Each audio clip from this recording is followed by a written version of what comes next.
Well, Sleep Awareness Week continues, and today it's all about the kids. Yeah, the number one question most parents have for sleep experts is how to motivate their kids to care about getting enough sleep. So Heather Turgeon and Julie Wright are authors of the upcoming book, Generation Sleepless. It talks about one of the greatest threats to teenagers' physical and mental health, which is sleep deprivation. Oh, it sure is, right? Well, they're joining us this afternoon with some tips for parents out there. So welcome to you both. Nice to have you here with us. Thanks for having us. Well, let's jump in. So once kids get to a certain age, it's kind of hard for parents to keep track of how often they're sleeping, how early they go to sleep. How can parents tell if their teen is actually getting enough sleep? Yeah, it's a good question. So teens need about 8 to 10 hours of sleep. 8 is what we'd consider adequate sleep, and 9 to 10 is optimal sleep. And it's true, it's hard to keep track of. And the problem is that the majority of teenagers in high school are sleeping more like 6.5. So most teenagers are losing sleep every night of the school week. But other signs parents can look at are, teens being really hard to wake up in the morning, struggle to get out of bed, sleeping in a lot on the weekends. That's a big one. They just have a drive to sleep, and they've been in sleep debt for the whole week. So they sleep in a lot on Saturday and Sunday. Falling asleep in the car on the way to school, falling asleep, watching a movie. Those are pretty good signs. So I'm pretty sure different times of the year can affect kids' sleep, especially if they've been cramming for, studying and exams. So what are some signs of sleep deprivation? Yes, these are things that affect all people, but they're especially important for teenagers.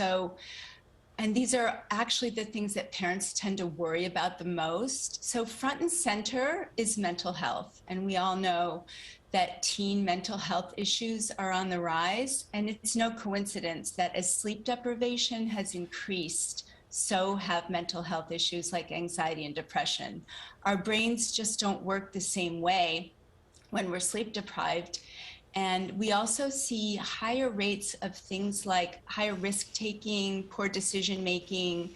We see higher incidence of car crashes, accidents, substance abuse, suicide, all of these things that we worry so much about. And we also see relationship difficulties and communication difficulties. The list literally goes on and on.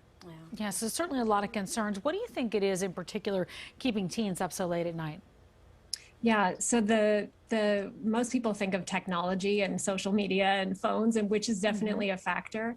But the thing is, teenagers actually experience a delay, a natural delay in their biological clock. So their brain clocks are telling them to go to sleep a little later than us. So that's already one factor.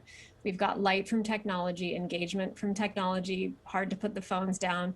But then also they have excessive homework. High schoolers have too much homework right now, and they have stacked activities.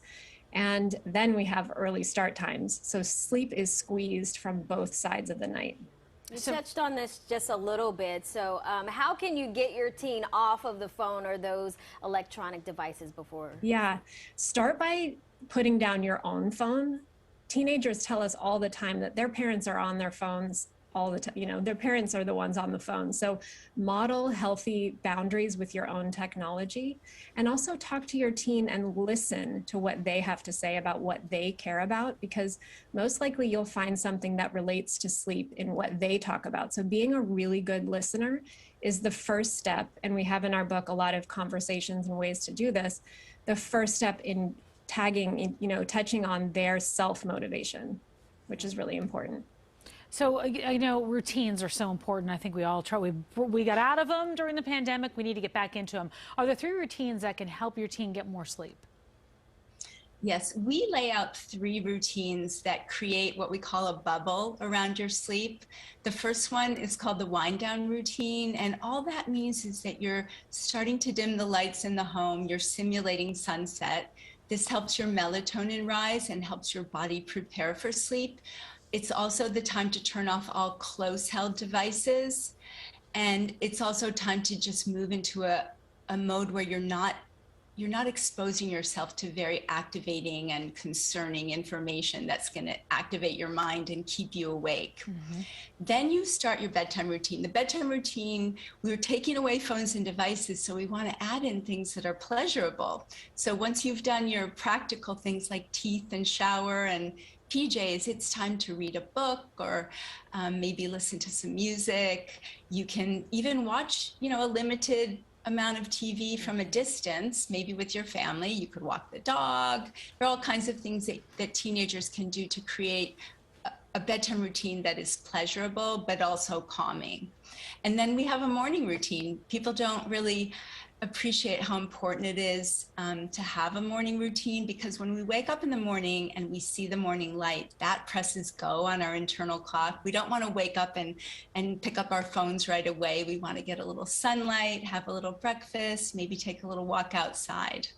I need to implement these in my life. I just need to do 1 or 2 of them and I'd be in good shape, right? Right. Okay, ladies, before we let you go, we want to ask you about this bill that the Senate just passed to make daylight saving time more permanent. Now, that would put back an end in the fall to falling an hour behind. So if that actually gets approved, what would it mean for kids when they go to and from school, and is it a good idea?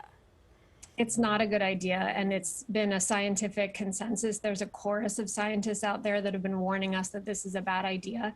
So ending the clock changes is good, but we should go to permanent standard time, because permanent daylight savings is going to mean that kids are waking up in the dark. They're going to school in the dark. The sun will not rise in the winter until something like 9 a.m. in parts of the country. So imagine a teenager who already struggles. This is going to be devastating to their mental and physical health. It's really dangerous. So we hope that legislators hear the science and don't pass this bill, because it's very dangerous. Wow. Sure, a lot more to talk about. Thank you so much for joining us this afternoon. Heather and you. Julie, appreciate having you here. I'm sure we will definitely have you back to keep talking about this, because this is such an important issue, not just this week. Yeah. And of course, you can pre-order their book, Generation Sleepless, now. It comes out March the 29th.